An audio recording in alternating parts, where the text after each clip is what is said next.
Hello and welcome to GeekVerse Sidequest, your weekly self-review video game news, reviews, and more here on the GeekVerse Podcast Network. I'm your host, the X-Men legend, Dylan Moss, and I have with me Travis, 2099 with me today. How are you doing tonight?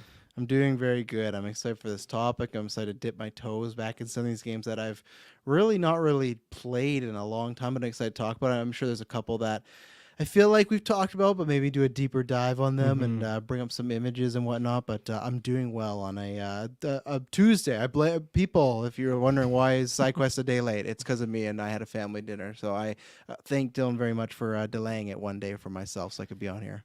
Well, it was partially that, but also there was whatever Mandalorian trailer, so wanted the boys to do that. So it all worked out. I'm happy with it. And then so today is very exciting. We got a couple kind of quick news topics, including Suicide Squad. And then for our two kind of main topics, we're going to be talking about Midnight Suns a bit more is the word I'm looking for now that me and Travis have complete that game. Oh, I'm excited, yeah. And then we have a very spicy main topic. We are going to answer the age-old question, what is the best Marvel game of all time? So a very much comic book, superhero-related episode today, and that will be a lot of fun. Just a few plugs before we get into it. Make sure to check out that Patreon to get episodes early and ad-free, such as the X-Men retrospective. We're doing an After 9 this weekend, so if you want to join in and talk to us, you can do that. And then also the Arcane retrospective is probably recording in the next 2 or 3 weeks, and then the first episode will be up there, so that's coming pretty soon.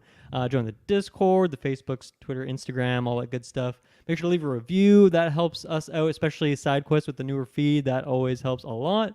And then, this is pretty relevant. We are right now reviewing the Last of Us TV show week to week. We did the first episode of that, so you can go check that out. And then with that, we also put Travis's review of Last of Us Part 2 back up on the feeds, because that was a couple of years ago, and I think it's not even on there anymore. So we put that back up so you can check out that, get some Last of Us action going.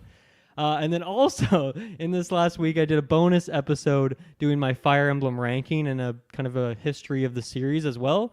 And that's just in time for Fire Emblem Engage, which goes live in like 2 days from now. So that's pretty exciting. So check out all that stuff. And then also in the main feeds, we got the MCU draft happen, where we each pick 10 characters. Thanks for reminding me. I'm not prepared for that. Yeah, get ready for that. All the rules is in the episode, but go check that out. It'll be a lot of fun. And then I saw maybe some Travis Told You is happening this week at some point. No, that's a miscalculation. Okay. Next week I'll be back though. Next week, which is fine because it's kind of it's a little slower right now. News. I feel like we're starting to get and think of it. Like I feel like there's some gaming stuff. It feels like everyone's like holding their breath till February. It's like there's a showcase there, and like we got some DC movie there. Ant-Man's coming out. And then big games are coming out. So unless something emergency happens, I'll be back next week. Lots of stuff we got going on. As you just round it out, like look how much stuff is going in those ear holes. So I feel like I keep shouting out that show because I see it on the calendar, and then like things change. So I'll just let you shout it out if it's actually happening from here on out. Usually weekly. That's I don't set the expectations poorly for people. Yeah, usually weekly. Yeah.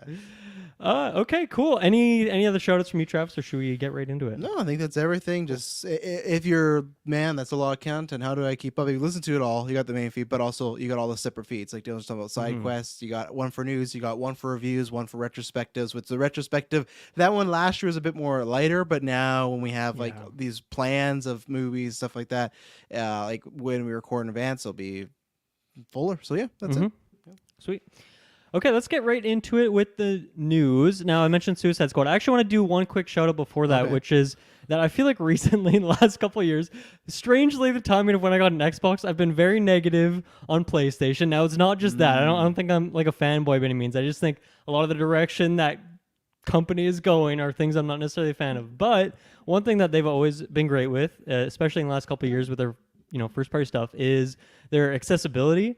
And with this, they announced this last week that they showed off, I think it's called Project Leonardo, and it's essentially a controller, an accessibility controller, which is funny. At first I was like, this looks kind of goofy, looks kind of like almost like a bop it or something like that, but it's essentially like this wheel with all sorts of different buttons on it. And so this is not something that I would be picking up, likely, or at least yet, maybe in the future I'll need this. But I love this. I love that their games already are the most accessible things in terms of just going through those settings. In God of War, I was like mind blown at all the stuff you could do. And the fact that they're rolling out a controller that I mean, I cannot speak to whether or not the controller is actually good at what it's set out to do, but I'm sure like most of their, first party teams have like an accessibility team within the studio, right, working on this stuff. And so I'm sure that this is, gone through a lot of testing and is exactly what a lot of people need. So I wanted to shout that out because that's one thing that I cannot fault PlayStation for. They are killing it on the accessibility front, and I can't wait to see this thing when it comes out, and hopefully it just allows more people to play more games. That's nothing wrong with that, right? Well, that's the biggest thing, right? Is you want to have as many people possible, especially if they have a passion for it. As games evolve and whatnot, and some of them get more complicated, like not to make it sound like the past being bad, but it's like with Mario, you had pretty much two buttons, but now there's so many things. Like even we talked about Last of Us this week, but even you think about what you have to do in that game compared to what about 20 years ago. So it's great that you have these features, and it's great that they keep continuing to do that. Like you said, they make a lot of strange decisions, but I like that that's a big part of their community and their culture right now. So just keep it going. Keep it, and all studios and all companies and stuff like that keep pushing forward and doing that stuff. And it was interesting when I saw that, but then it made complete sense once I got the description. But it was wild. But no, that's very cool, and I hope it's priced reasonably. Yeah, I was going to mention that. Well, hopefully it's affordable.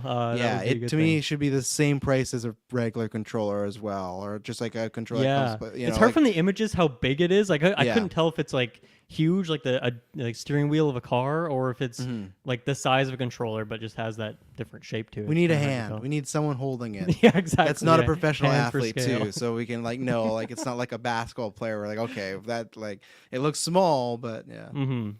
Okay, let's roll right into Suicide Squad Kill the Justice League. This has been coming up recently, and I feel like whenever that happens, it's because like things are moving on the back end. And one thing we got here today is a leak for the game. Now, I want to preface this. Sometimes people want to avoid leaks because it's like spoil stuff. This does not really spoil a story beat or like any big character reveal or something. This is purely, well, I'll let you decide. We'll kind of go through this and explain this. I'll bring this up for the YouTube feed as well, picture of this. But essentially, it's a screenshot of one of the menus. So in this is a lot of information.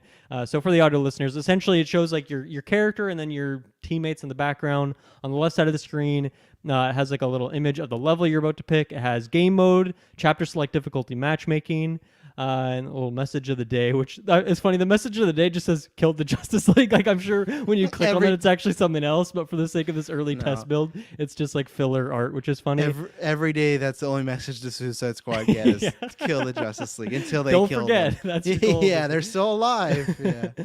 And then at the top of the screen, we have a very classic sort of menu thing where you got your squad.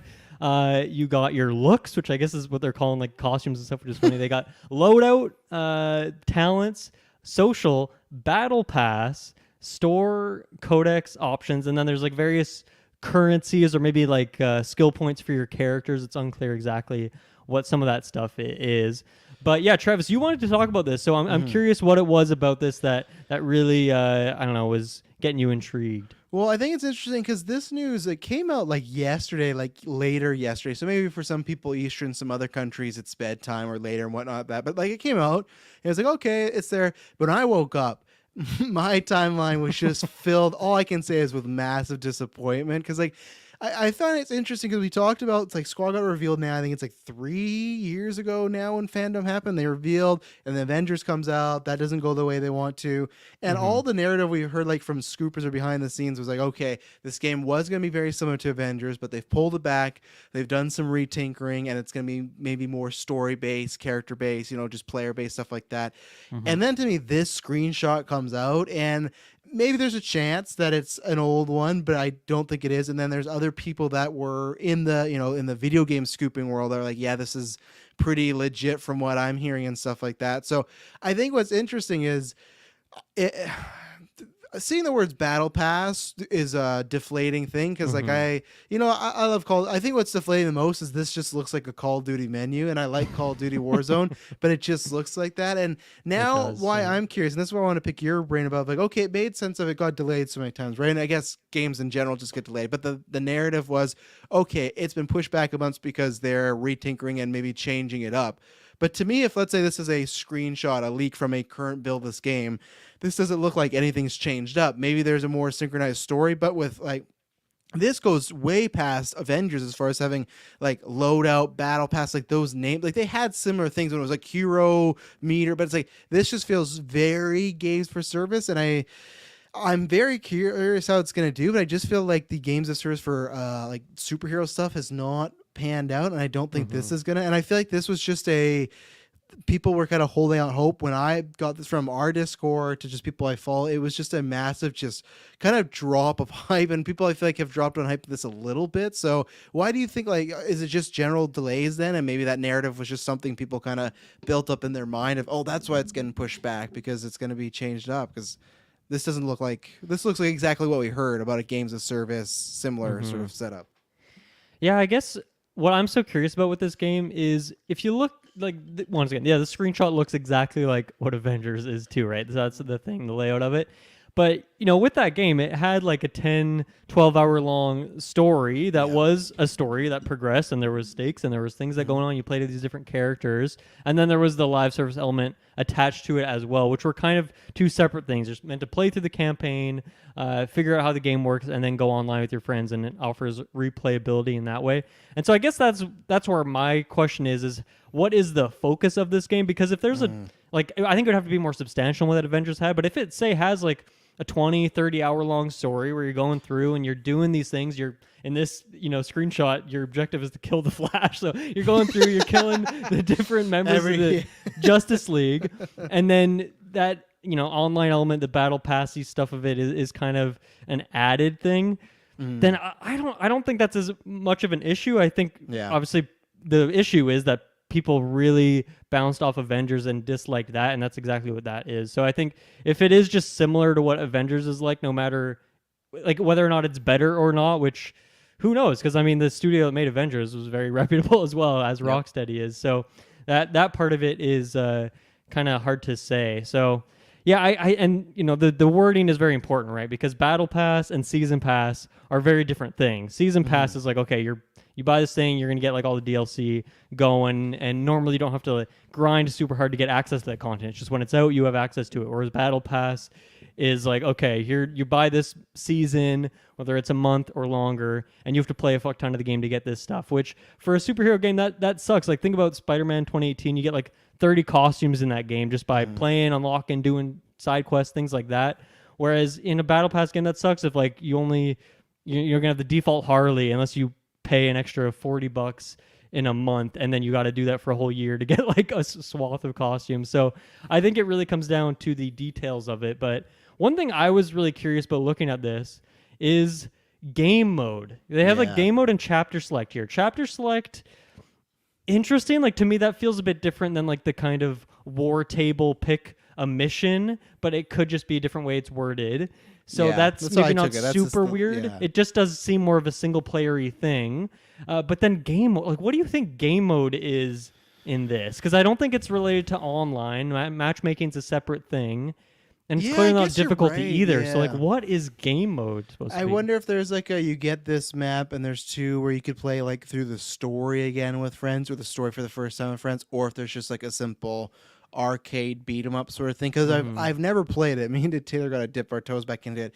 There's like this thing that they added to Gotham Knights. It's like you can actually play with 4 players, Right. but it's like an Arkham Assault where it's just you're in a room like fighting waves of bad guys and stuff like that. So I wonder if it'd be something like that where okay, this is a mode that uses this map or this chapter. That's what I took with chapter select. It's just their level. It's just like pick a level instead of it's a chapter and everything. So I think that's what it could be. I don't see what else, like unless there's I don't know how that could work because it's only 4 people. It's like I don't think there's like a team deathmatch and then I capture the flag. Like I don't think it's that sort of route. Right. So that's why I feel like it's something arcadey versus a story mode sort of deal. And yeah, I just feel like this is gonna be coming at the worst time. I feel like it's gonna feel the brunt of Avengers, but also I just feel like there's a general they can be done well, but I feel like there's just a general games of service people are almost over. Like I feel like people have their ones that they stick to, and it's like they don't want to add any more, whether it's because they have their current ones or because they've been through so many bad experiences that.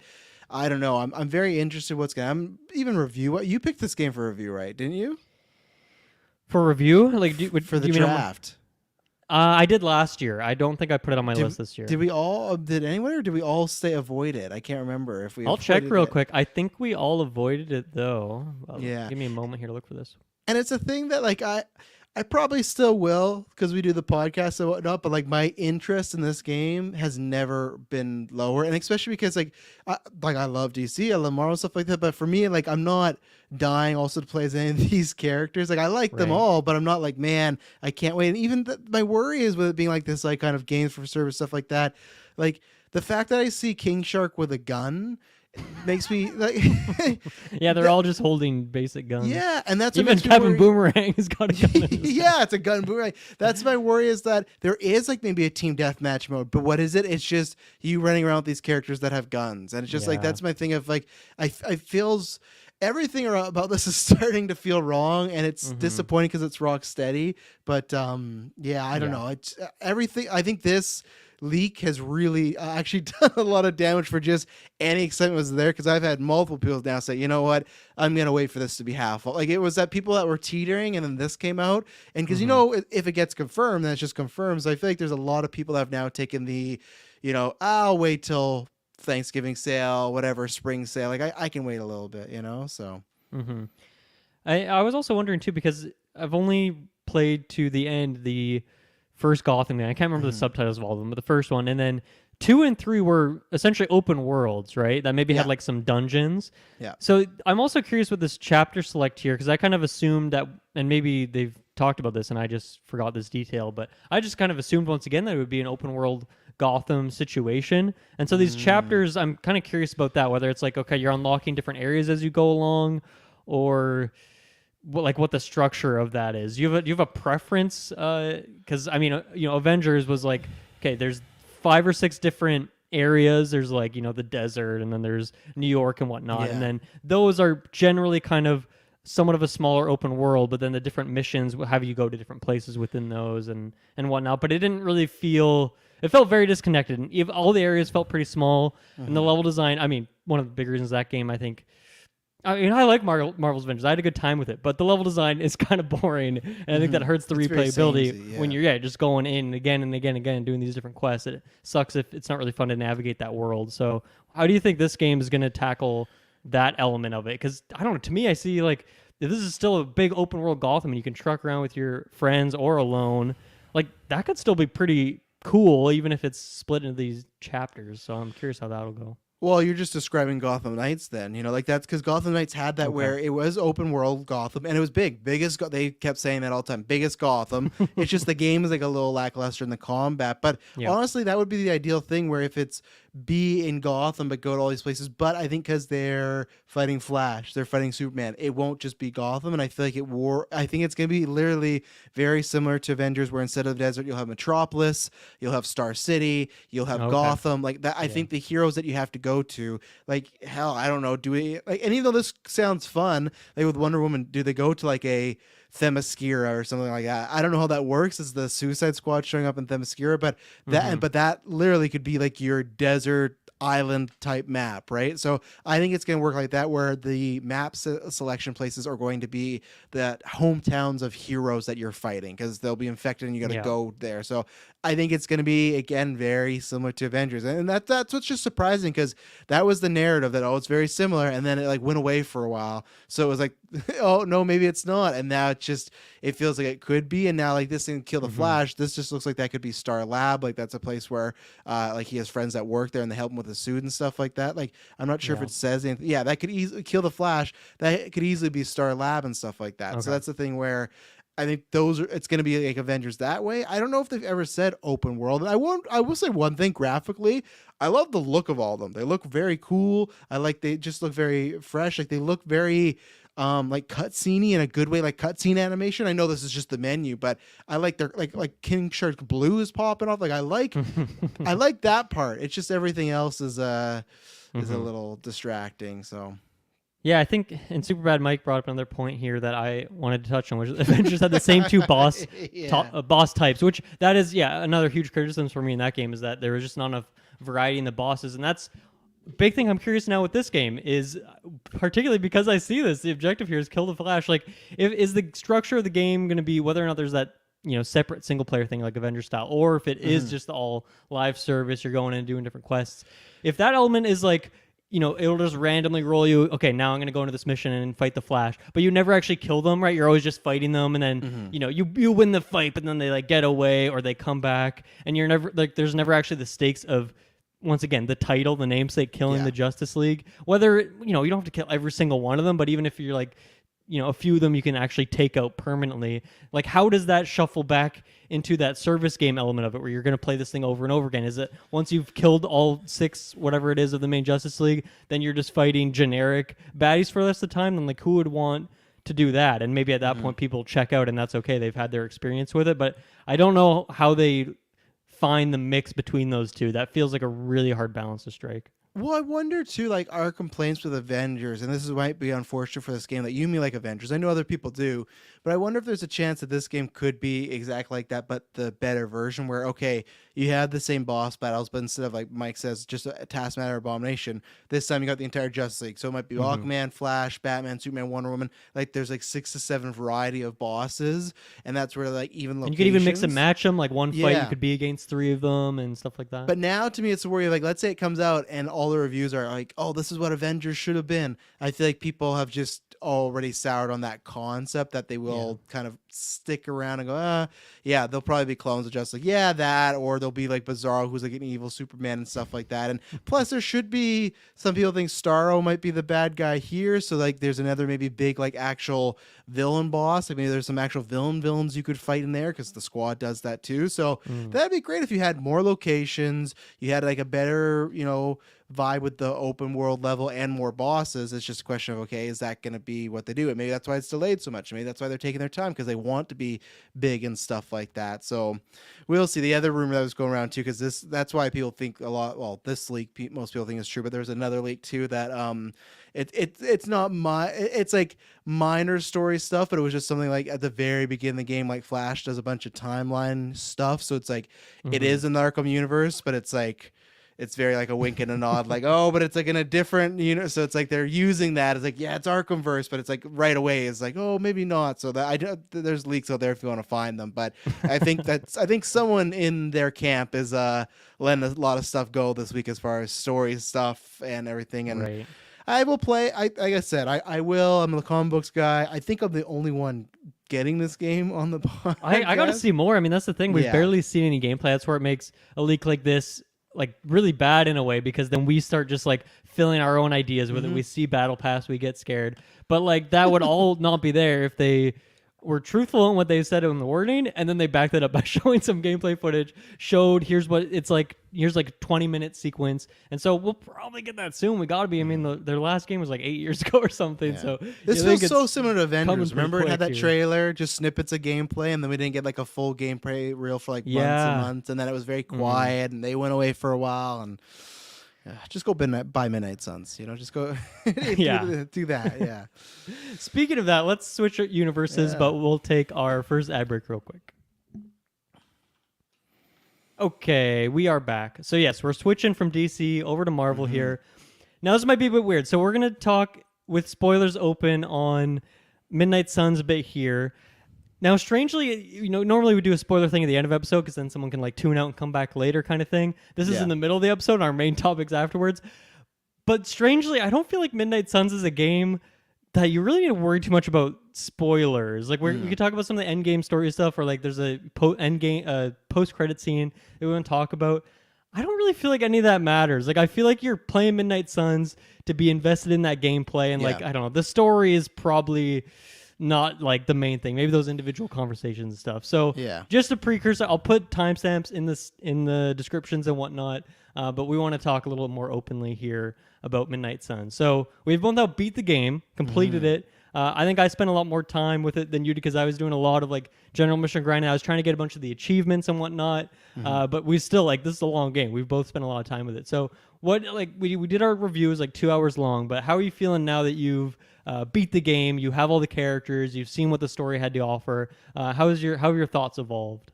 Yeah, still in love with it. It's stuff that I might refer back to when we talk about the best Marvel games and stuff like Hmm. that. It's definitely up there. But yeah, it was fun because at this point too, I don't think we had even unlocked the Hulk, and I think even in our reviews we Barely were. Scarlet Witch too. I Yeah, think I don't think that's we what I had was her gonna yet. say. Yeah, I think we just had impressions on her. So everyone continues to be fun. Hulk, even as I like again, I always get that worry when you first get him. You're like, oh, okay, these are kind of similar moves to other characters, but then as you unlock more, you go, okay, this is a little Hmm. bit, this is a little bit different. So, no, I really enjoyed it. I think my like cons are still like the stuff when I eventually unlocked everything in the yard is like, okay, it's fun to look around, but that didn't really have much of like I was even expecting maybe Hmm. like a big boss battle at the end of that. Like, okay, once you unlock everything, you're gonna avoid it, but that didn't really happen. And yeah, I'm excited to talk about the end because I absolutely love that final battle. I know I love the concept of it. I Hmm. have the same problems with it that probably you do, but at the same time, because kind of cheesed my way very early on, I didn't have as much of a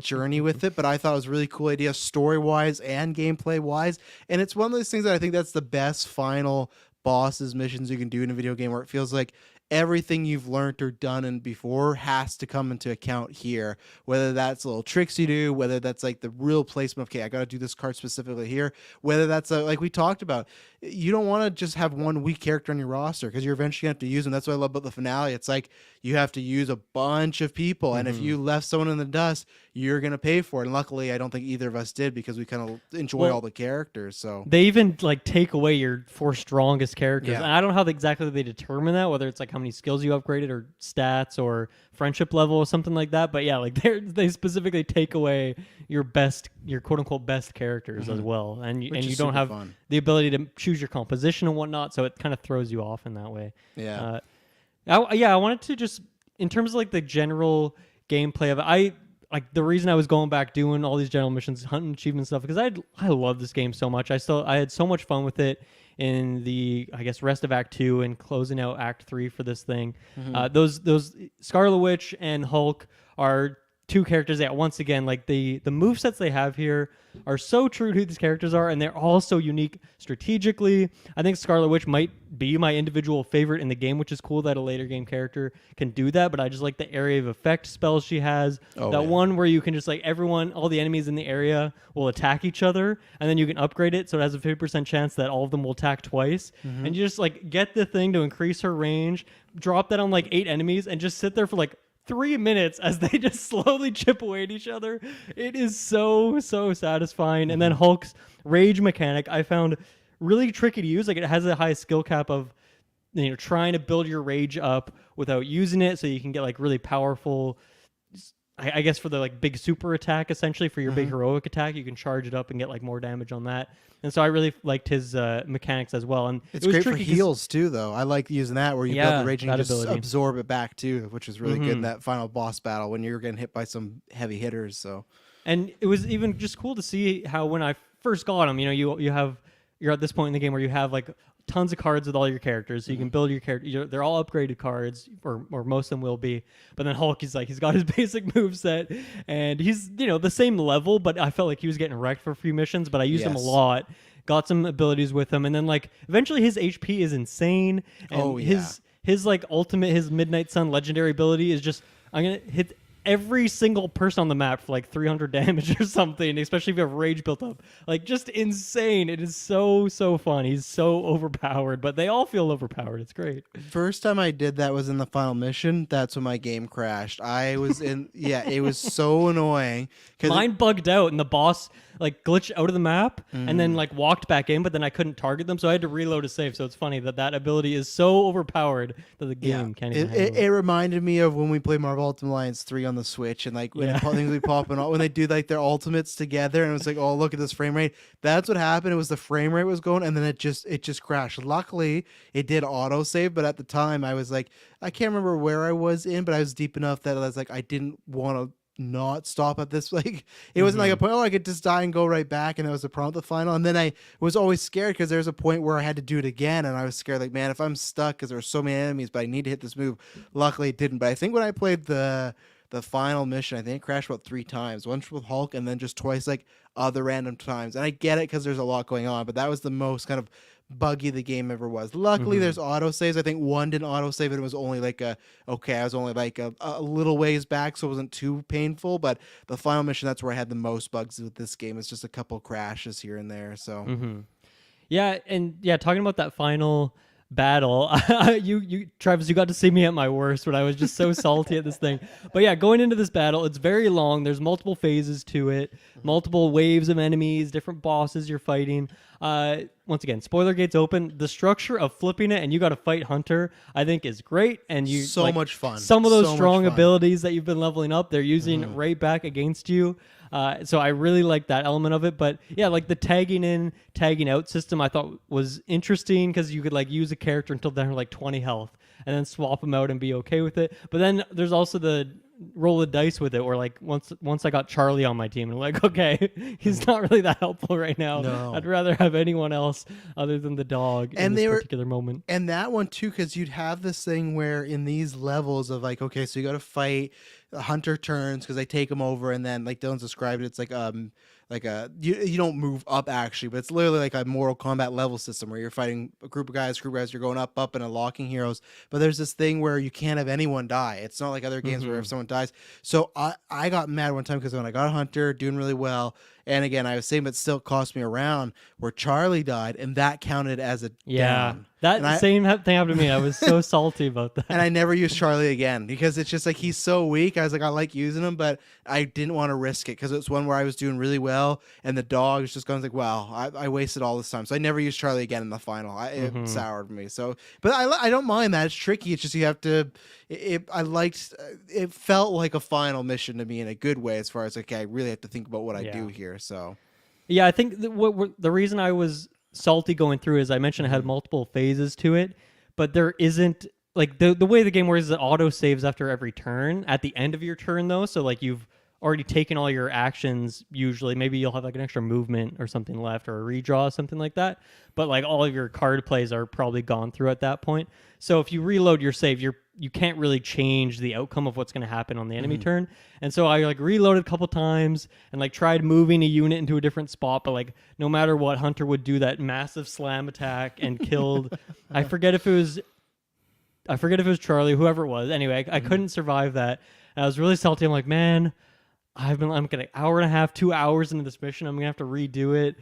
Oh, I think I might just I'm gonna take a time off, come back, do this again on like normal difficulty. Like I don't even want to do this. But then I reloaded my save and I was like, okay, you know what? I actually still have 2 redraws. I've used all my card plays, but like maybe there's something in there. Redraw, and then I got at this point I had Hunter back on my team is when I was at this point, and I got like I have one of my Hunter abilities which makes the enemies attack each other, and I've upgraded it so it's free, or like the asterisk ability, like that whatever that upgrade ability is called, is it's a free ability. It just costs 4 heroic, but I had the heroic, so I could use this free card even though I was out of card plays, and then that just got me over the hill where 2 enemies killed each other. And then I was able to get through, and yeah, it felt really good. So yeah, unfortunately, there was a couple bugs in that final fight because it is so intense, but it was really cool, and it was a good finale. I think the story element of it is like kind of whatever. It's just like, oh, the villain turns and is actually a good guy the whole time. yeah, I don't the know. Hunter Didn't part really was the do best much for part me. of it because I did didn't like the think Hunter about turn. That was really good. And that's the thing where like if people are wondering, like the phases are literally you on like Hunter turns, you got to fight him, and then it's like you got to unlock your top 4 heroes here. But each one is like you're facing a wave of enemies, and the wave is like the toughest people you've fought, like boss types and stuff like that, or like mini boss types. So it was tough, but luckily my I don't know 20-year ago history of KOTOR has a very similar ending where it's a bunch of different phases of Sith and all this sort of deal, and that's how I beat Darth Malik, everybody, as I saved the hell out of my file. Every time I'd hit him, that was different as a kid. I like would get some damage and I would just save right away because I want to start here. But with this one, at least I got the save, and that was nice. But yeah, honestly, because of just where I was at that time, it took me about 3 days, not because like literally I was playing 3 days in a row, but I would like play a little bit, save, and then come back the next day. I really want to get to the finale, but some of those, even those phases, like just one wave of unlocking hero would take a while, you know? So it's like, it was a 3-day journey for me, but That's I crazy. love luckily the save, I think I figured out eventually after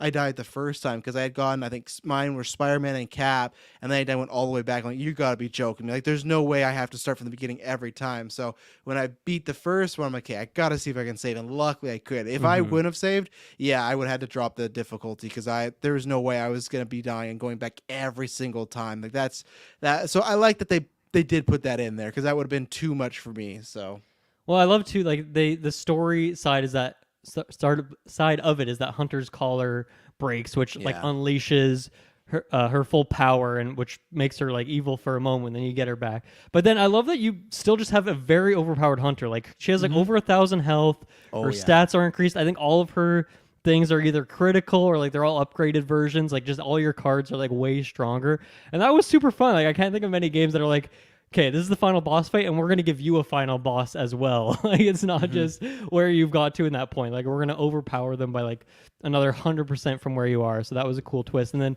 for me, like the last turn was great too, because one of those bonus cards I got was like every enemy you hit.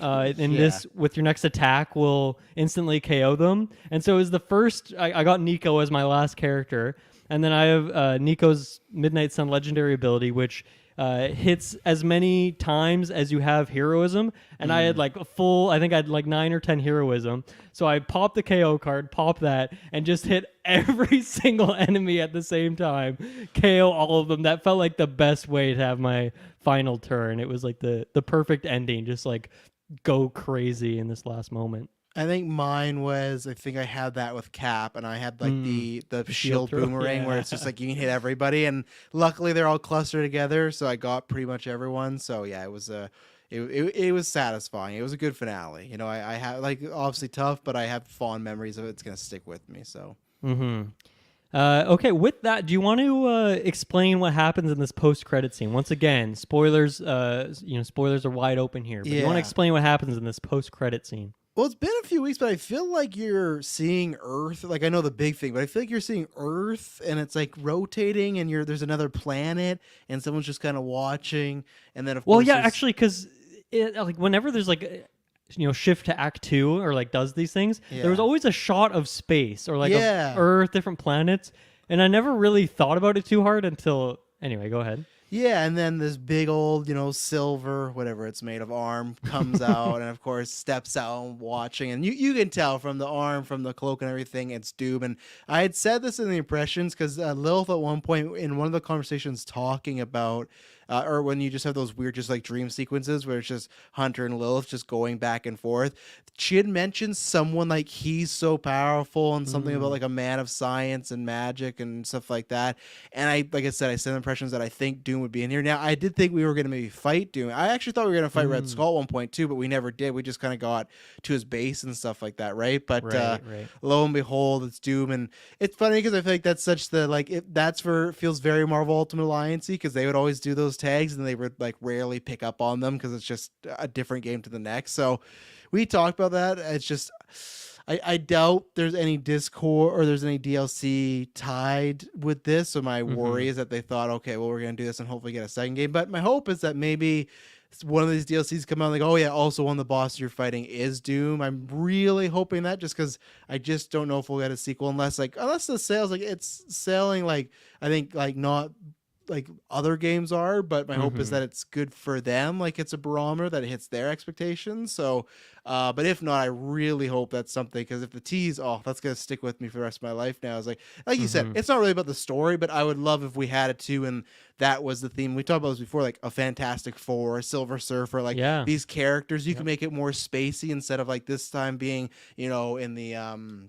in the Abbey, do something up in space and have those type of more like different characters and Nova. Like, I think there's tons of fun you could do with that, even unlocking Doom and having him on the team. But so it was a fun tease. I don't know where it goes, but my worry is the sequel. My hope is that it's something DLC related. But yeah, because the vibe from the DLC and reminder, those characters are Deadpool, Venom, Morbius, and Storm. So it's like, okay, is there really a Doctor Doom story going on? Do you want to tease that after like the main game's villain was like fictional? They're all fictional characters, but created for this game, not from Marvel Comics.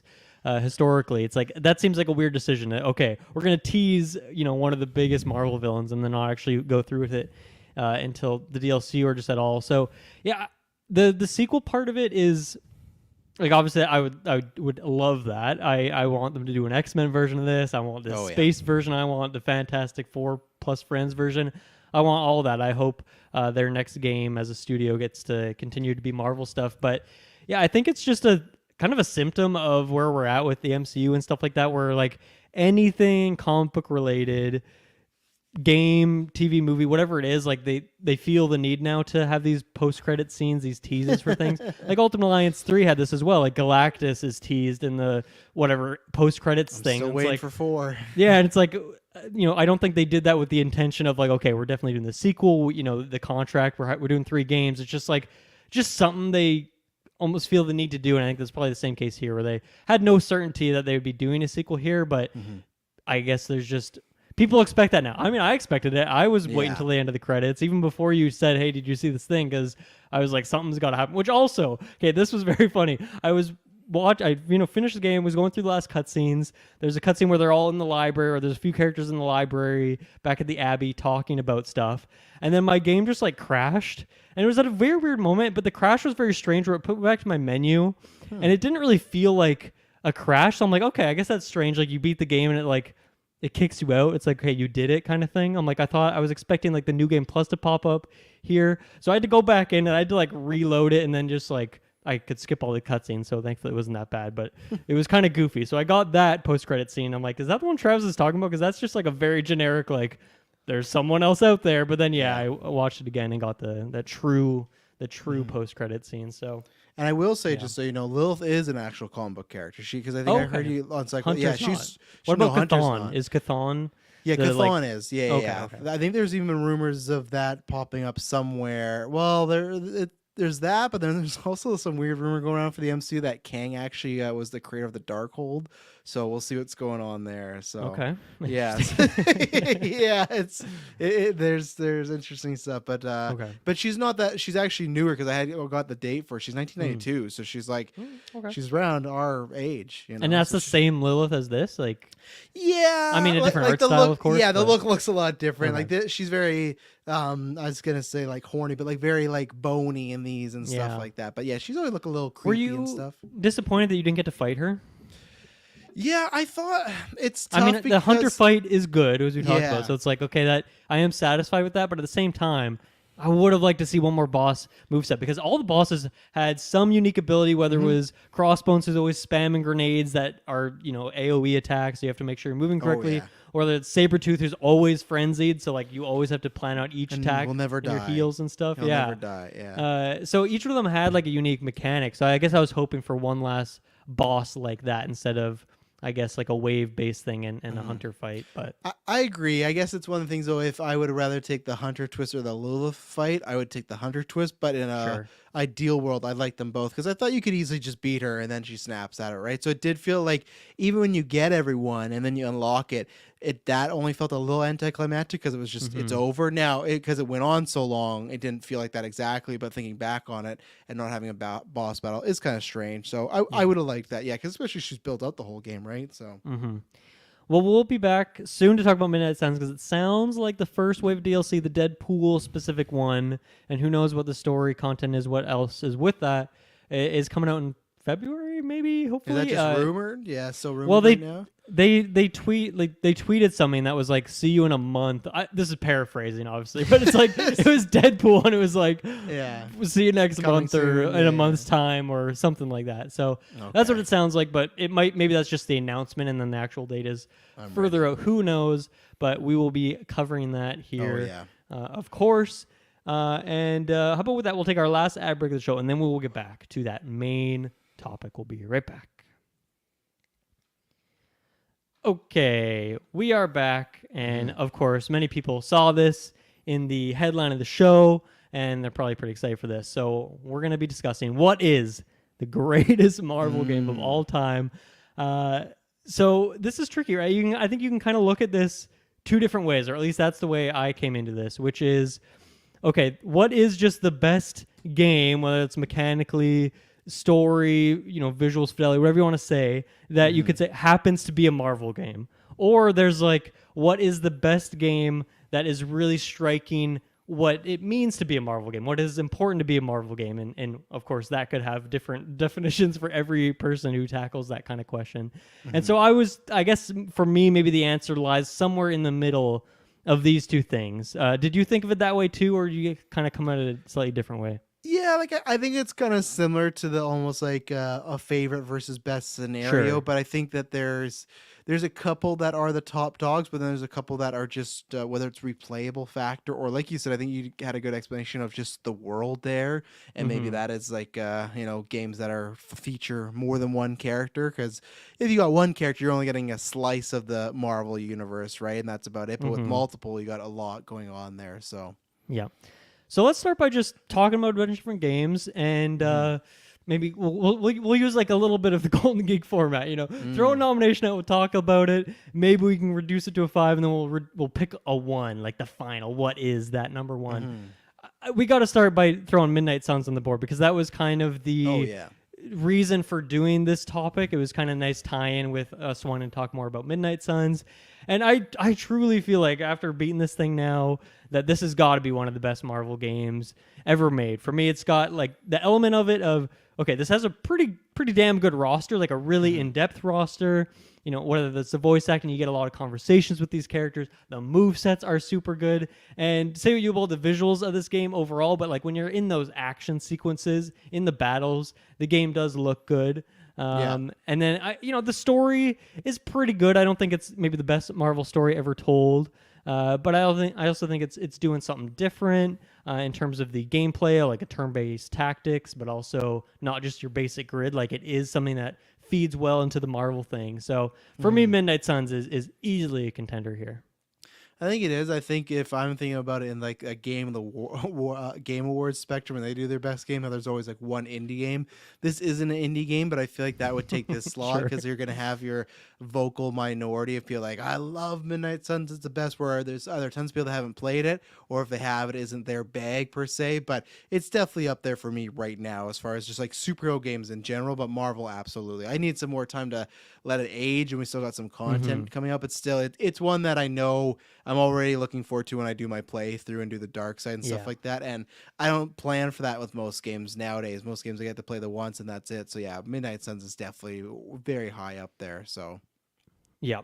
What is the next one you want to throw up on the list here? well, I feel like get the obvious one out of the way is Spider-Man 2018. I feel because I do feel like that is the if you want to look at the popular choice or stuff like that, and I still don't think it's not warranted. I think you get all the things as far as like making a Marvel game now. You don't have necessarily a bunch of different characters and worlds, but you get lots of Easter eggs for a lot of different things. Like when you're taking those photos, so you get that element there.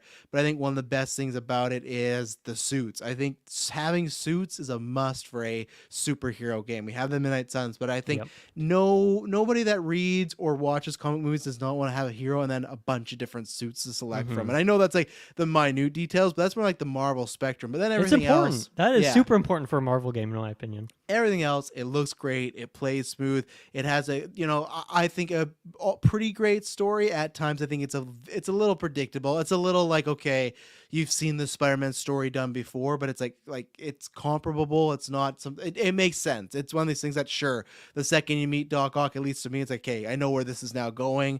When they did all those trailers of the mystery villains, like, okay, now we know this, but it doesn't necessarily make it a bad story. And I think it's one of those things that encapsulates playing as Spider-Man. It does exactly what it did for Arkham and Batman. So yeah, 2018 is like I think that's a kind of get the elephant out of the room because I feel like that's still hailed as the king of Marvel, you know?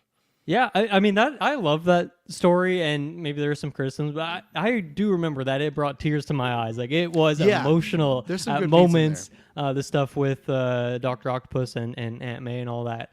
But yeah, also like just a ton of villains in that game, which I think is great. It's not one of those superhero games that just has like 2 or 3. You want to have a bunch of different baddies to fight up against. I don't know how many like Marvel games have a fully explorable open world, at least one that's detailed like this. Like Spider-Man like invented that weird art tech where like all the buildings just look like they're full of stuff. Like if you just look around, there's just that level of detail.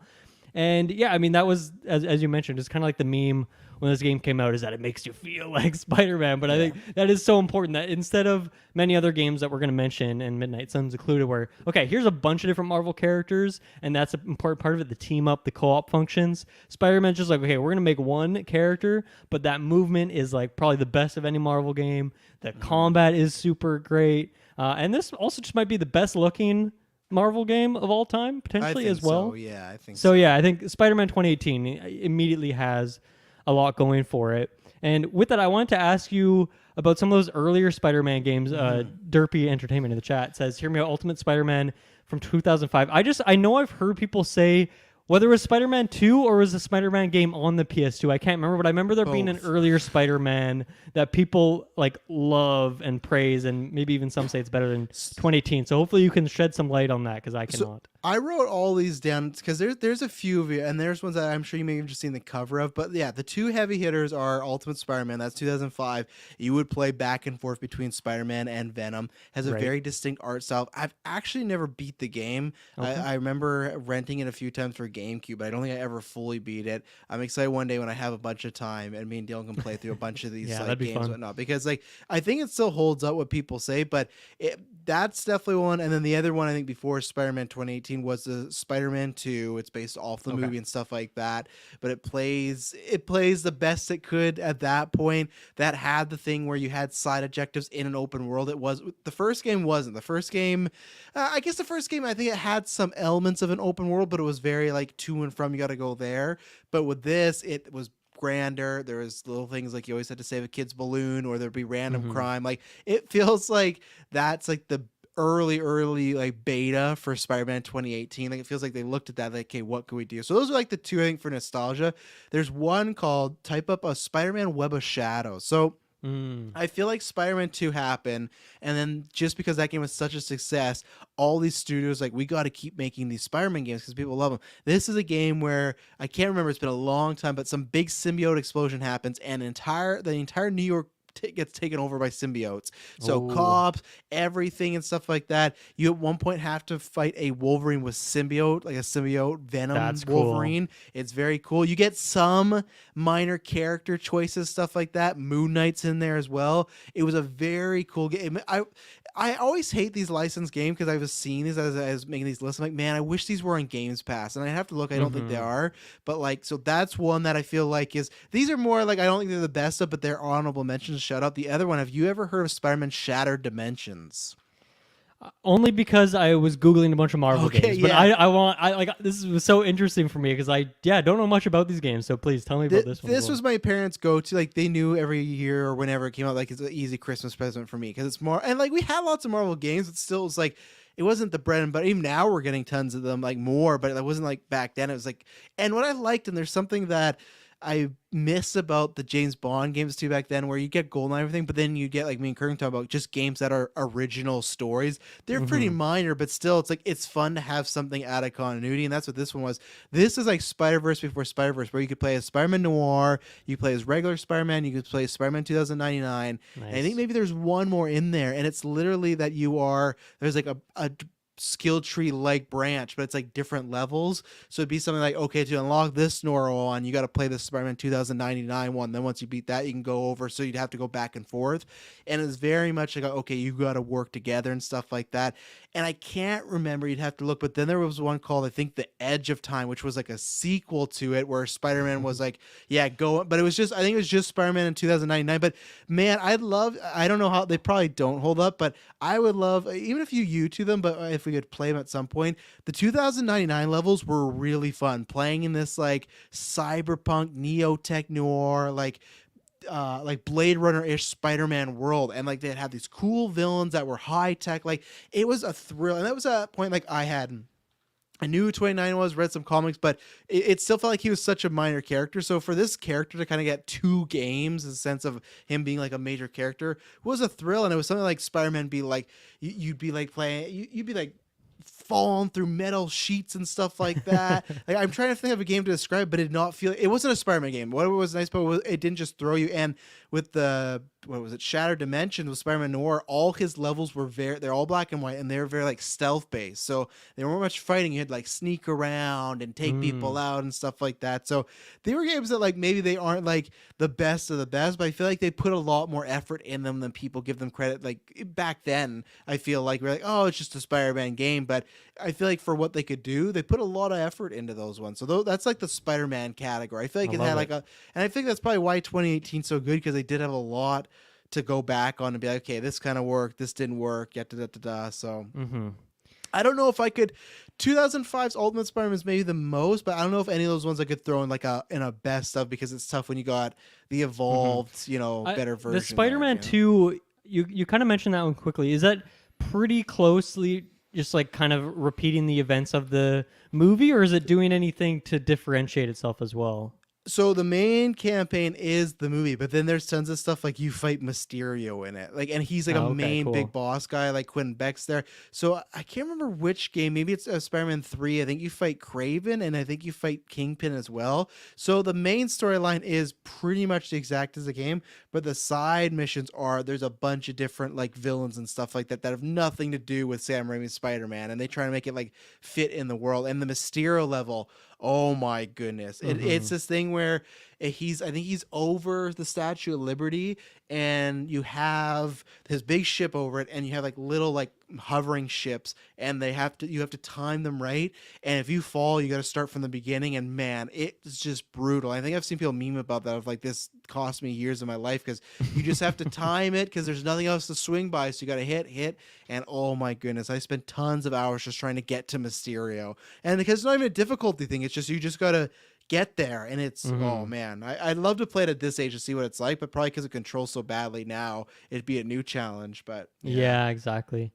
And then probably worth mentioning Miles Morales as well, which maybe not the full title that 2018 was, but builds on a lot of those ideas, offers a different moveset and a different Spider-Man, which is setting up Spider-Man 2 as like a potential just all-timer, really, if you're kind of combining those two plus adding more.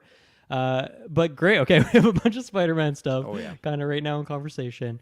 I'm going to take a different direction here, and I'll need some help with you on this one too, but I want to talk a little bit about the Lego Marvel games. So to my count, I think there's 3 of these. There's like Superheroes 1 and 2, and then an Avengers specific one, I believe.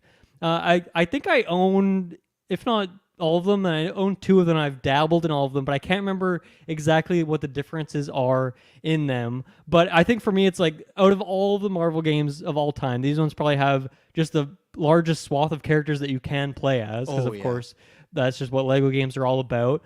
And I think the movesets as well work really well in that, those like games are kind of built around characters have different traits, and that helps them solve puzzles in different ways, whether it's like the classic, this short character can like go through this tunnel, or this character can jump higher so they can do this puzzle. And I think that works really well for what Marvel is in terms of these characters having different powers and whatnot. The character creator element is cool too, that you can like kind of create a hero using elements of different characters. And then I think for me, a big important part of Marvel games that actually hasn't come up yet is, I think co-op is really important, which is funny because we're talking about how Suicide Squad, people don't necessarily want that. I mean, it's more that people don't want the battle pass than the co-op element of it, but that's an element of it. But I think co-op is something that's really important. This has very easy jump in, jump out co-op as well. So I think the Lego Marvel games, really important to shout out. But leaning on you now, is there one, maybe of the 3, and maybe there's more than that you can recommend as like this, if we're picking one, this is the one? Absolutely. It's the first Lego Marvel superheroes, because you got the Marvel Avengers, and that's like a retelling, I think, of like Avengers 1 and 2. So it's like that classic Lego movie time sort of fun. And it's all good. I could be wrong, but I think Lego Marvel Superheroes was the first time Lego did like an open world game where it was just like New York and the helicarrier, and that's what you could do back and forth. One of the most satisfying things in the world is jumping off the helicarrier and landing in New York, because you just jump off and there's like the things. Number 2 is fun, and it kept that, but there's just something missing, because it did like a whole like multiverse thing, and I did a thing where it's like New York, but it's all mixed up. And me and Emily actually, we never actually finished it, because it just wasn't.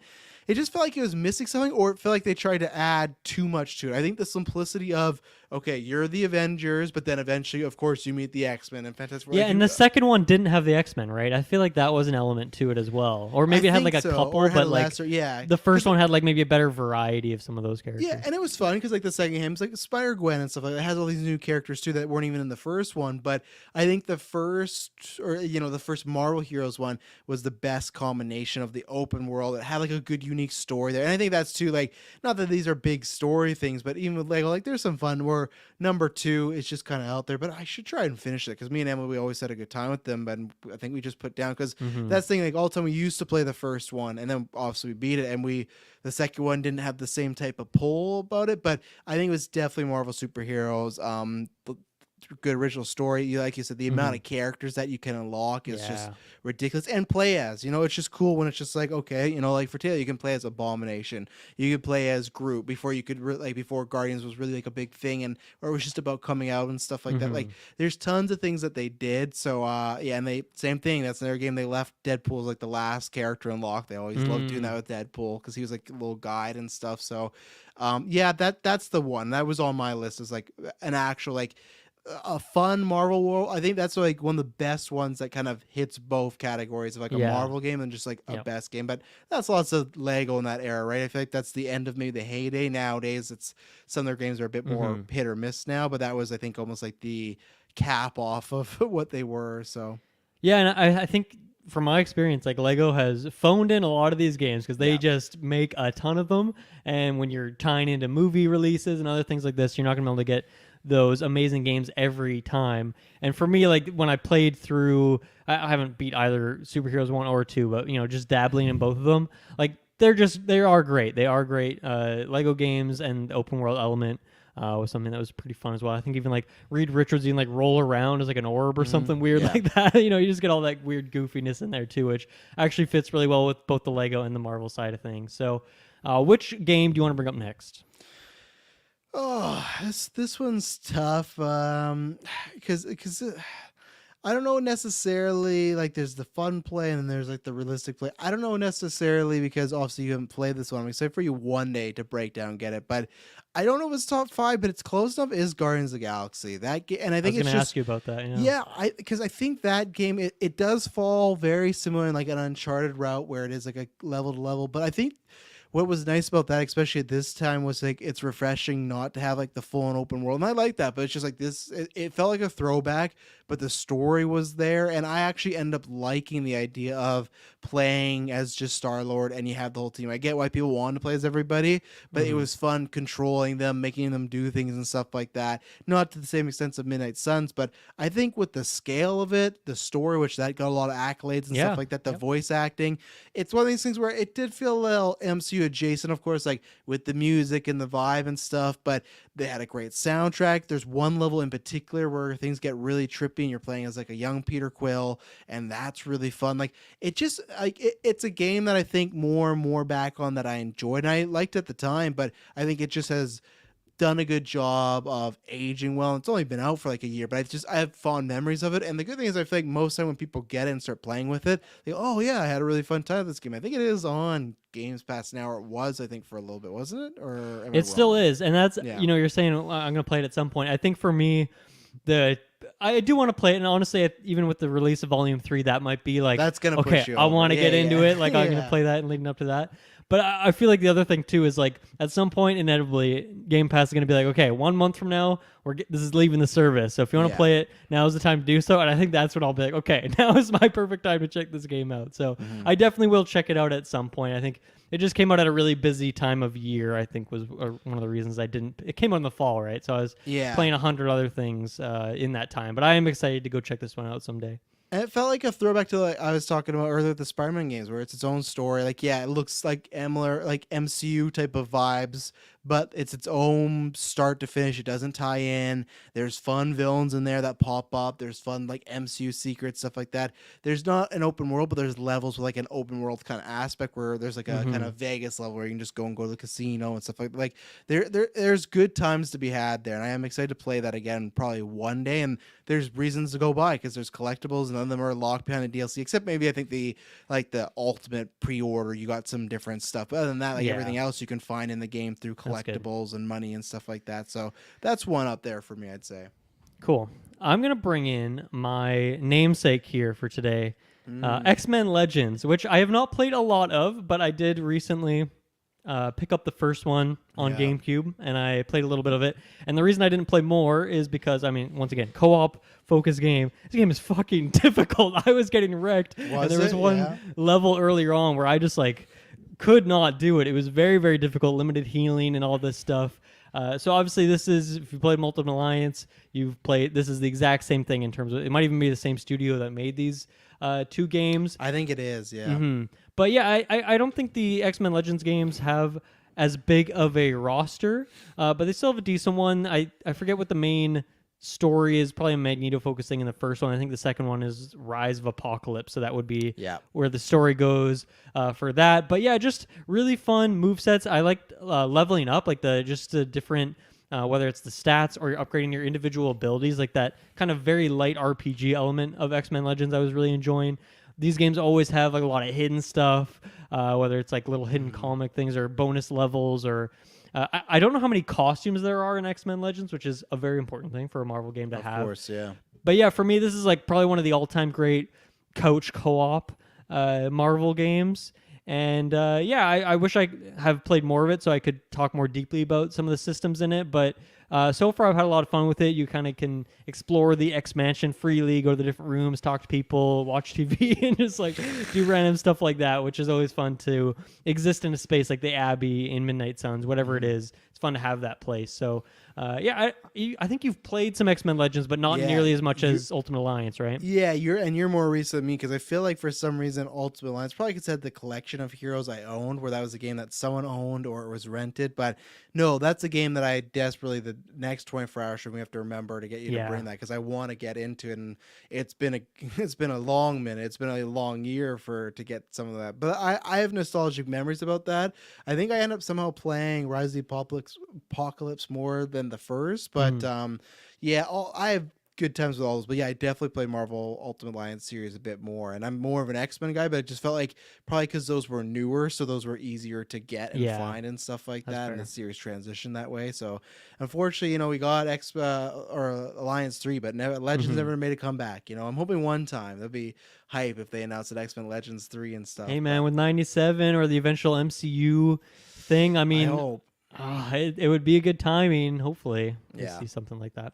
What do you got next? Well, this is not for best games, but it just remind me while you're talking about that, if you wanted to look this up, it was called X-Men Next Dimension.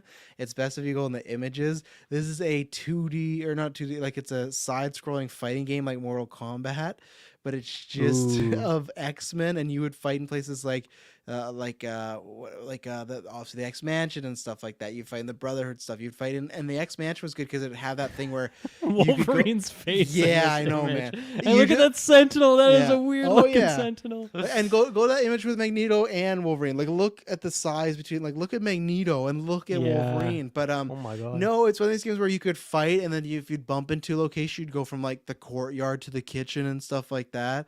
It was super generic, but you just said something that reminded me, and this was a game that I owned and I put multiple hours into. I think I still might have it somewhere. That's another one we should bust you should dig that one out for sure. Look at this Beast costume too. Yeah. This is very interesting. Like, that's unfair. Look at the size of Juggernaut. How are you supposed to like compete with He's that? Like goes beyond the size of the screen. That must be very difficult. He's like their version of Ridley, like impossible. And it's so funny because I was looking at that screen there, how many characters are. I don't think I ever unlocked all those characters. I don't think That's a good amount of characters, man. That's like a good 20, 25 characters, something like that. I'll look out for it because I don't think I gave that up. I have a lot of those saved. So cool. Do I just go now to the other side and just say the Alliance series? Like it's coming at some point, so you might as well. Yeah, may as well. It's tough because I have good memories of all these. I will say, which is funny, it's not 2 that I would include in the list because like I like 2. I think it's weird because like I really enjoy 2, and I always lots of times when I played 1 would go back to 2, but I feel like it's because like you lose some characters. I think you have the Civil War aspect, which was kind of fun, of this idea of, okay, you're picking sides, but at the end of the day, it didn't really matter too much. I think there's just some, and it's weird because there's some things that they added that I like, but I think when you talk about that Marvel World aspect, there's lots of things they took out was lots of characters maybe have one or only two costumes, and most of them sucked.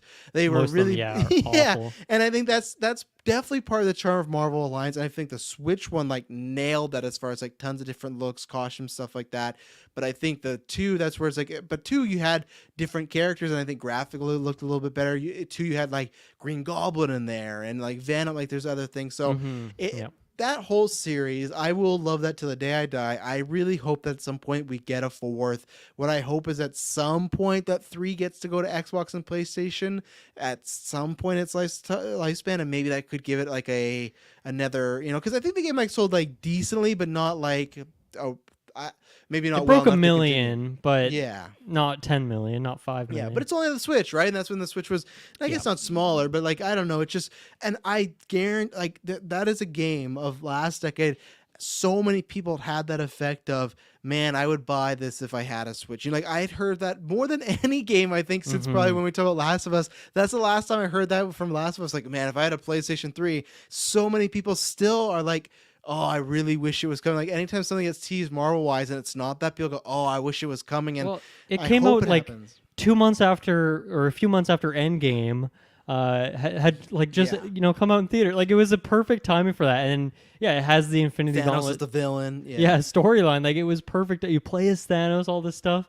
So yeah, the timing of it was like, man, this thing I feel like could have exploded if it had been on more consoles, and stronger consoles would have been nice too, because I feel like there was definitely some holdups to make that thing run when there's a lot of enemies on screen. But yeah, so the second game's Civil War storyline, third is Infinity Gauntlet.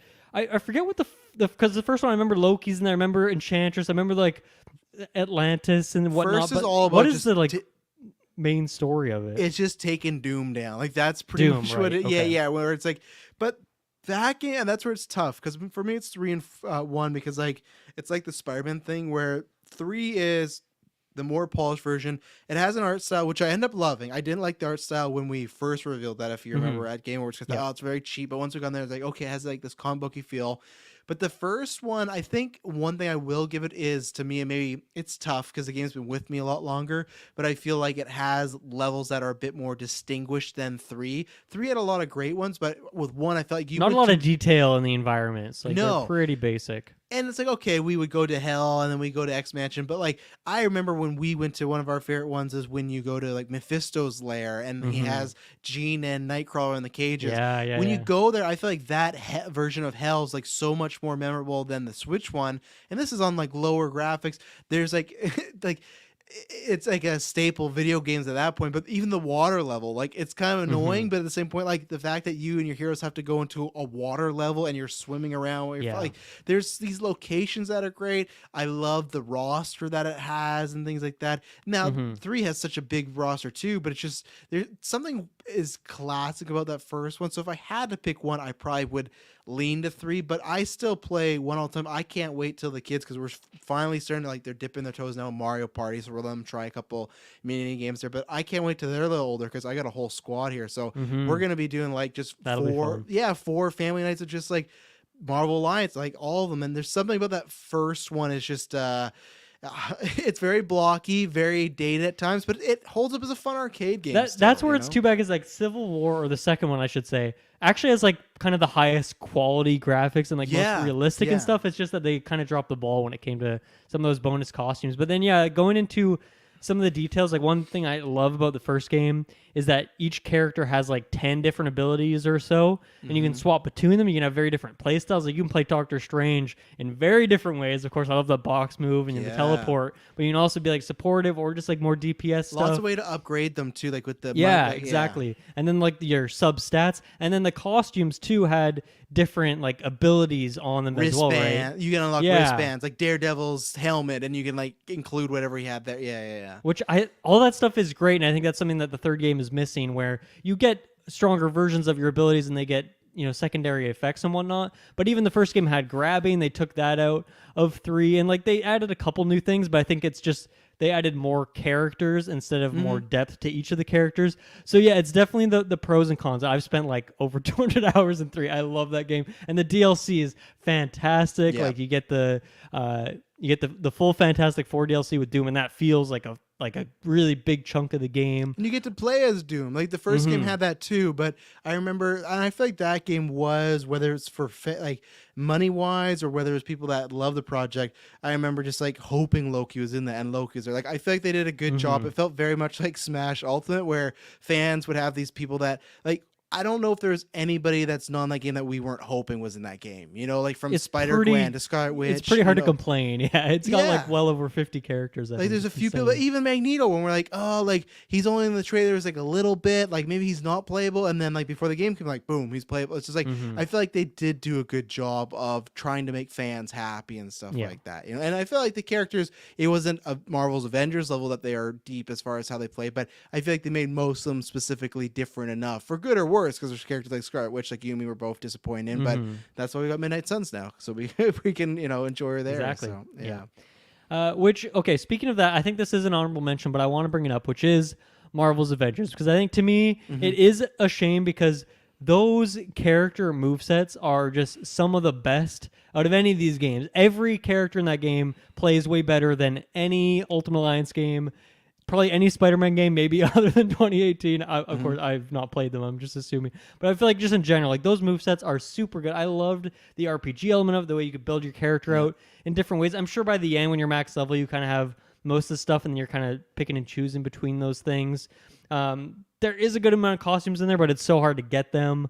I think for me that there's a lot of other parts that fall short, but for me, it's really just those movesets are great, and the roster it's pretty good. Like it's unfortunate a lot of the DLC characters ended up being, like a semi-clone sort of character. Yeah. Like Kate Bishop's cool, but if we already have Hawkeye, do we really need that? Or like, their most recent addition was Bucky, and it's like, I don't think I really want that. And then also the characters, just the faces and stuff, do not look very good. So for me, I think this is going to remain in honorable mention territory. But I did have a lot of fun with the game, and yeah, I wish it was better. But I gotta say, it does have some elements to it that no other Marvel game has been able to achieve in part ways. So yeah, I think it's one of those things where we talk about this a lot, though, where like, whether it's games, movies, TV shows, where tons of the culture nowadays either has to be the best thing in the world or the worst thing in the world. And I think because this wasn't like a 9 out of 10 game, everyone makes it sound like the way I get why people talk about the games of service, the issues.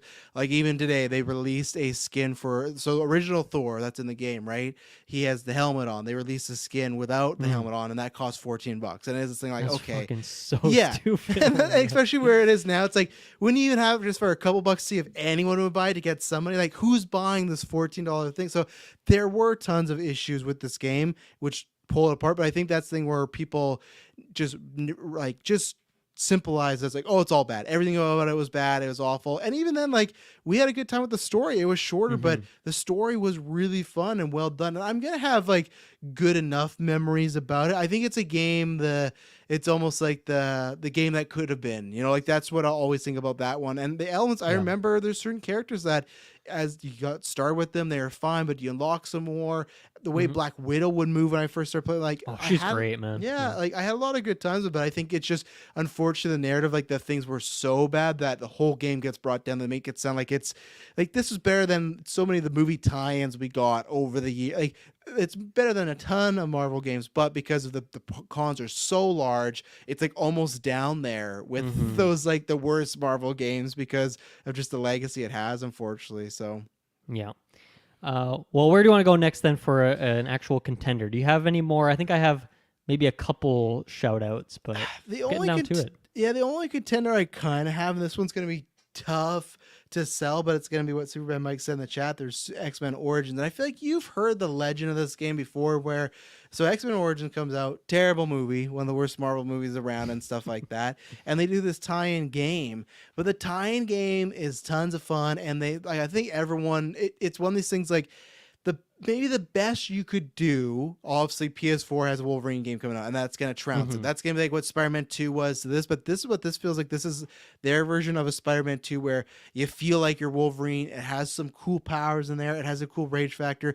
The biggest thing was, and I'm not sure if you pull up on YouTube, you could watch, is his healing factor. There would be explosions, and your skin and face would get blown off, and all you would see is like a metal skeleton, but then you would slowly heal, That's and you'd have like a cool. full-on healing factor in the game and stuff like that. And of course, eventually you got too much damage been taken out, but and it did not follow the movies at all, other than it was just an origin story. But you're fighting these mutated guys, you're in the jungle for days, like you're doing all this stuff.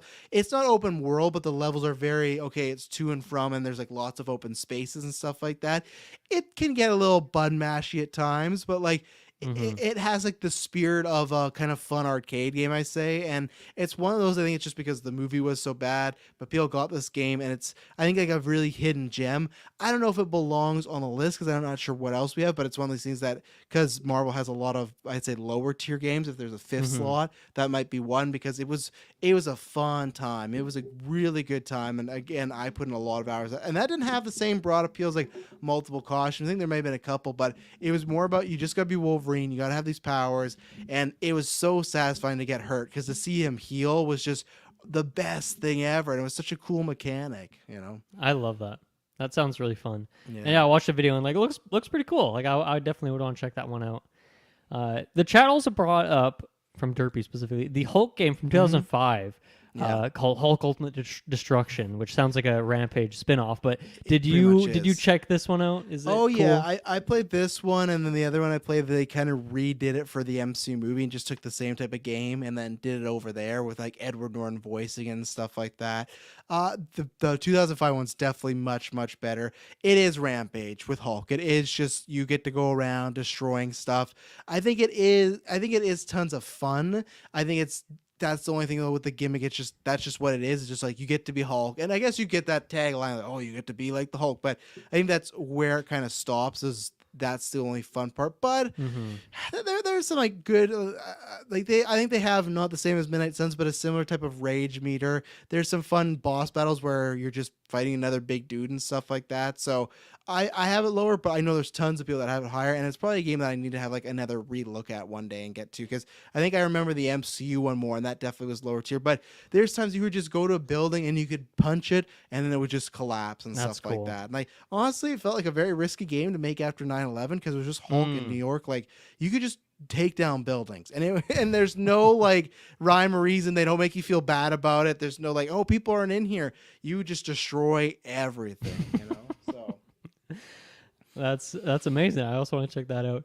An honorable mention to Marvel Snap. I'm really enjoying it. I think 2 years from now, if it has a bunch of different game modes and the progression's a bit better, and it still is doing stuff, it's still releasing content and whatnot, I think it could be, because it's like the mechanics of it are great. I think I'd love to see some modes that are like longer matches, or I don't know, even like a single player thing. I feel like there could be a lot more done with that basic card game format that they have set up.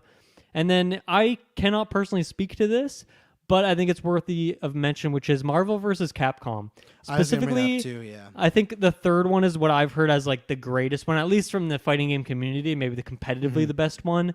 I don't know if that would be the best one in terms of roster and story mode and all that stuff. And of course, it's a bit of a weird one because it's half Marvel, half Capcom. But Yeah. yeah, I think in terms of just like, there's been so many, like you mentioned that X-Men one, but there's been so many 2D Marvel fighting games over the years. A lot of them, like when I was going through my list, I'm like, there's an insane amount of these things on every console that you've just never heard of before. But Marvel vs. Capcom has like always been like one of those great fighting games. And looking around, like, yeah, great rosters. I'm sure the movesets are very true to who those characters are and all that kind of stuff. I don't really know what kind of story mode there is in there, but yeah, what's your experience with Marvel vs. Capcom? I think the only times we've played is like during a 24-hour stream or Okay. something like that, when it's just we randomly downloaded it and played it a little bit. I've always wanted to get into it a little more, because I think I like these type of games a bit more than you, but it's still not never enough to pay like a full price. Like Yeah. I enjoy them, and I think definitely like Mortal Kombat was always my touchstone.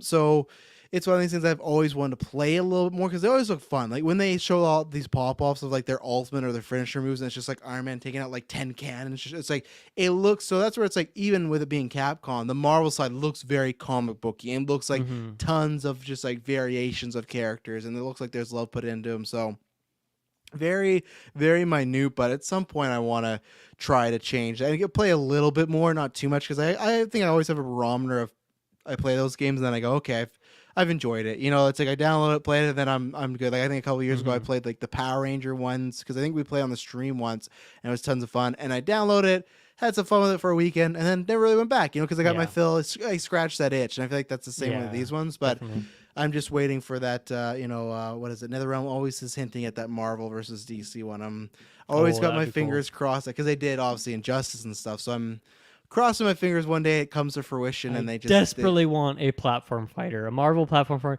even a Disney one that just blends Star Wars and Pixar characters and Marvel. Oh my god, that would be the greatest. The Marvel one, I don't know why not, because it's just like there's so many characters. There's makes always so much more sense than a 2D fighter. Also, there's always been so many characters, but now there's so many characters to pull from, and I hope that even if it was something like Multiverses where it's like a smaller scale but it's free to play, like even something like dip your toes into and just try it out, you know. So I would absolutely love that. Yeah.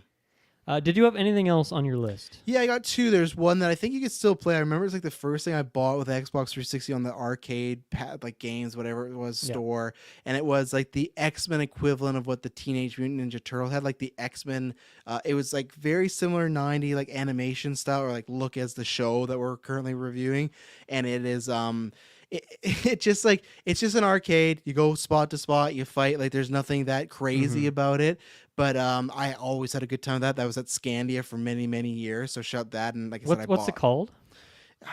Just try X-Men just search X-Men Arcade and I'll know. And well, actually, it's tough because there's an actually like arcade game for the SNES or something like that. So it's not that. Maybe it might just be called X-Men, which I think that is. It's X-Men the arcade game. That's what it is. Yeah, it came out in 1992. Very similar time as the show and stuff like that. Very like bright colors and 90s look at the characters. So there's that. And then another one which we try to do it this year. It's literally called X-Men. There you go. Well, technically, Clay, it's called X-Men the Arcade, but yeah, I think I bought it for like it was like $6 on the Xbox store in 2003, and I was like, I'm buying this with my my gift card. Yeah, and then the other one which I wanted to this year, and for some reason. I can't remember why we didn't get it or if it didn't work. My PlayStation 2 wasn't working. I don't know, but is the Punisher game. I've talked about this thing for years, and this thing. It's brutal. The way you can interrogate people, you can take a guy and put his face into a fish tank, and it's a hard R game. You can take what would be like a drill and drill someone's ear and like tell me where the screenshot of that. Yeah, it's like a game that I'm very surprised my mom let me have it. I don't think she knew how bad it was. I remember, I think I've told this story before where one of my friends borrowed a bunch of games and they were playing and their mom caught them and they took them away thinking it was their games. And I was like, I had to get my mom to talk to their mom and be like I wanted my game back, and the kid said no, I couldn't get it because my mom has like put it away from me and stuff. And it's a gnarly game.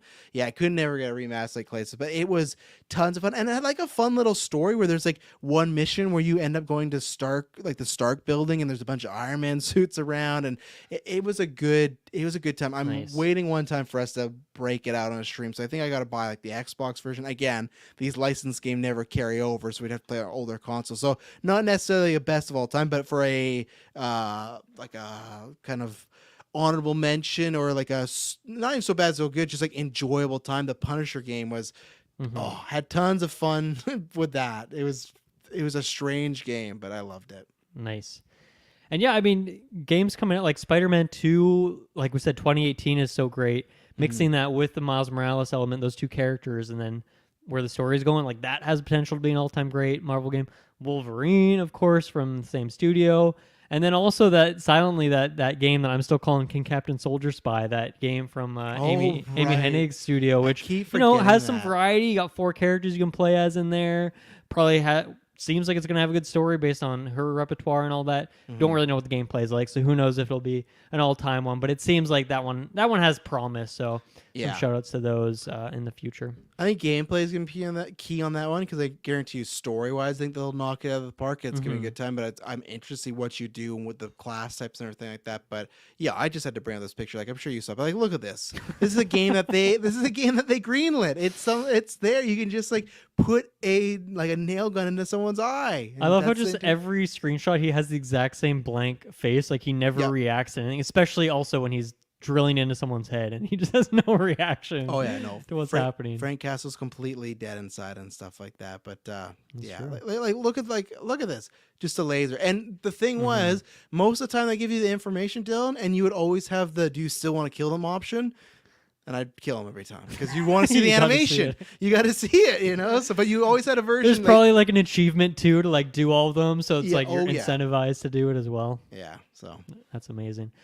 Okay, so we have our list. I wrote everything that we talked about, even if they weren't like genuinely contenders. So here, I'll bring it up on screen so we can just both see it.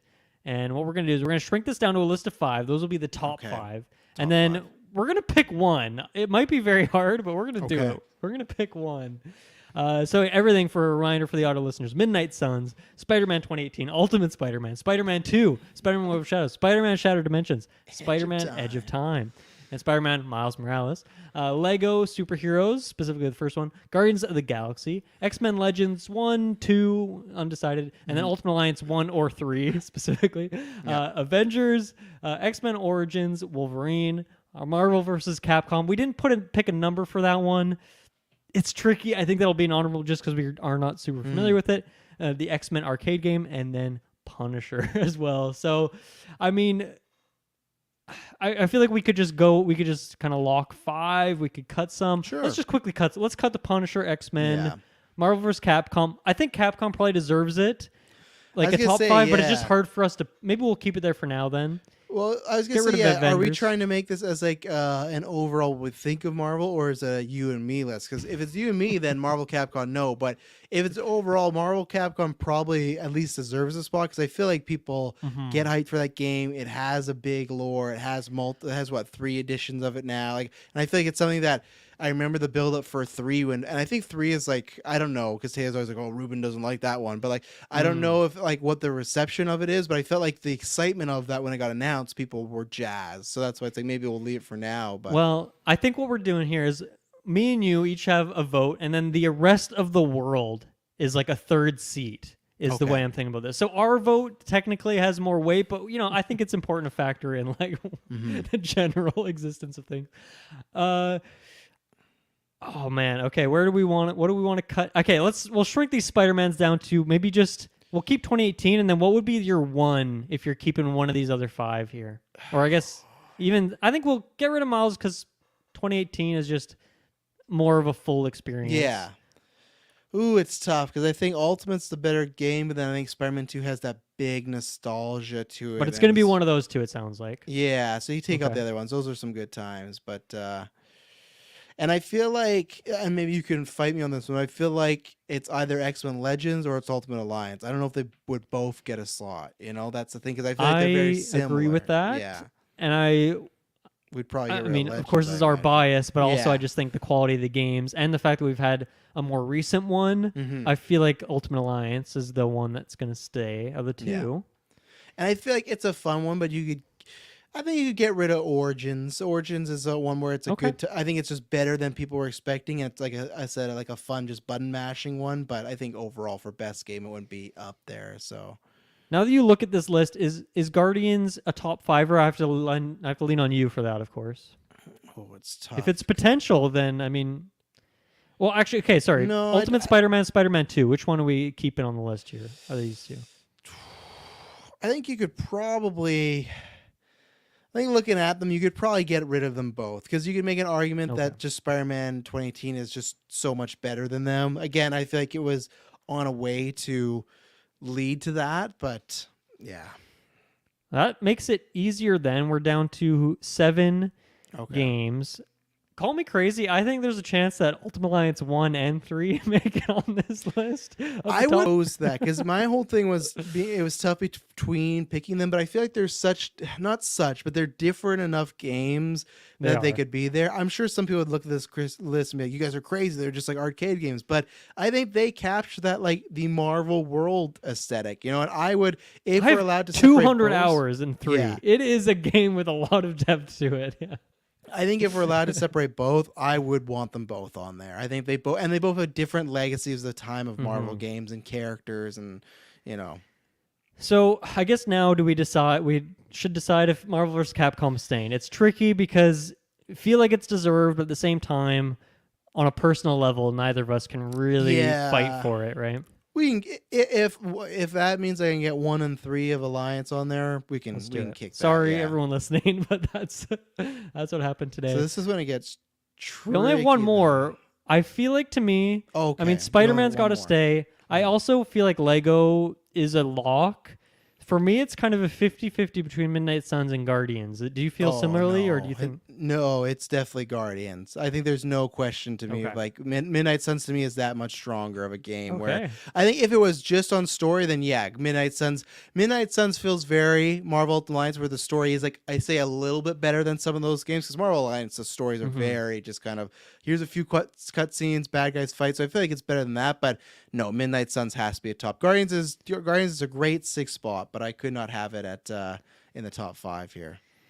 Okay, well, I'm happy with this list because I've actually played all 5 of these, whereas there's a lot of Marvel games, a lot of things on the list there that I haven't actually played. Oh man, I immediately feel like Lego and Midnight Suns would be like 4 or 5, 4 and 5 on the list. Well, Yeah, at least I think maybe Lego could be a number 5. Do you feel good about that? Yeah, I think You've Lego played would more be than number I 5. have. Yeah, I think it would be Okay. number 5. Yeah. We'll say we're ranking the order of these. So that would be 5. What do you think when you look at this list? Are you want to put the list together, or just like what's 4? You could do 4. You could, I don't know, just anything. What do you got here? Because do you have one that you think is certain for number 1? As much as I love Midnight Suns, I don't think it's number 1. Yeah. Is where I'm feeling. So I feel like for me it's between Spider-Man and an Ultimate Alliance, and I'm undecided on those 3 as of this second. Do you feel similarly about Midnight Suns? And if so, we can kind of bump it down here. It's one of those things that it could be like a personal favorite of mine, but I think for like the best game, I don't know if it is there. But I think my personal one right now is Lego, and I think Alliance 1 would be fine at like a 4 slot because of its older, like its olderness, a little more rusty, a little more like I could see someone still picking that up after, because the problem is we started with that, right? There's somebody that plays 3 and then they go back to 1 and they go, I can't play this, like the way it is now. Like we talk about the costumes, the systems, that might make them stick around. But I think that that's a very nostalgic game where honestly, the way you have this listed right now, I think that looks right. Because I think no matter what, at the end of the day, I'm still always going to say Spider-Man 2018 because I think it is the closest to having the full package, other than not having a multiplayer aspect. But again, who knows? Maybe Spider-Man 2, maybe that's going to change. But that's where I think I feel comfortable of that being the top game and then 3 being below, because that brings you that like co-op, multiple player, big world and stuff like that. So I like this top 5 right here, with Spider-Man being on top and then the rest following in that order.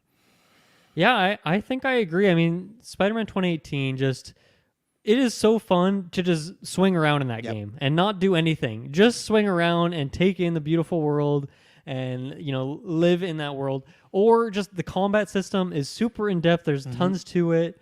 The story, it's by far the best story on this list for me. Oh, it's yeah. the most emotional. So yeah, while it doesn't have necessarily that variety that every other game on this list has, I think its focus makes it stronger as a whole. And it has variety in every other way you could possibly imagine. It has more costumes for Spidey than any other game, and they look fucking amazing. Tons of different abilities that come with them. A lot of villains in there as well. And it sets up a world in a way that they've already done one sequel. They're doing another one, and there's you can go by Doctor Strange's Sanctum Sanctorum, and there's other references and stuff to a larger. There's Stark Tower, I think, or Avengers Tower 1, or both of the two. So it feels like that larger Marvel world as well. So got Jessica Jones's alias thing there. You got Matt Murdock's lawyer place. Avocados the law. So yeah, I'm pretty happy with this too. I think let's lock it in here. Here's our top 5 Marvel games of all time. Number 5, Lego Superheroes. Number 4, Ultimate Alliance 1. Number 3, Midnight Suns. Number 2, Ultimate Alliance 3. And number 1, Spider-Man 2018, which perfect timing. The sequel's coming out this year. Hopefully. Very well, yeah, that's what they've said. Picking up a PS5 and playing this game. But very much looking forward to that.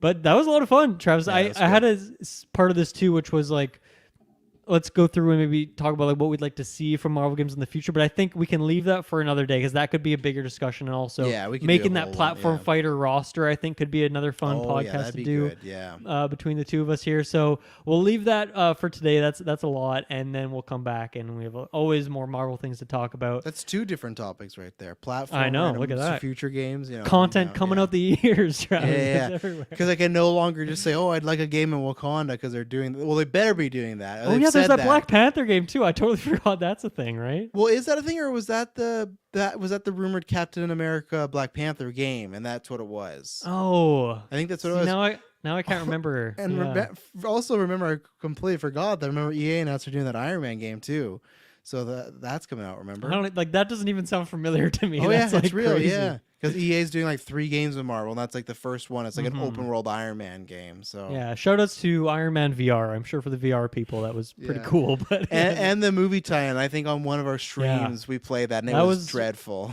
That was something. Yeah. Okay, good stuff. Tune into the main feeds because we got a lot of Marvel stuff coming up here. We just did the MCU Golden Geeks as well, so you can go check out that stuff. And what's the next? I guess the next Marvel game coming out is Spider-Man 2. So is it? That sounds wrong, but I guess it does kind of sound wrong. And I think I'm also planning on doing another Marvel Snap thing in the next month. I'll just say that. So expect something else on Sidequest coming up soon. But thank you everyone for listening. We will be back next week for the Fire Emblem Engage review. Very excited to be picking that up, checking out the first new game of the year for me. And thank you everyone so much for listening. Thank you everyone in the chat for joining us tonight and your suggestions. And we'll see you again next time. Bye-bye.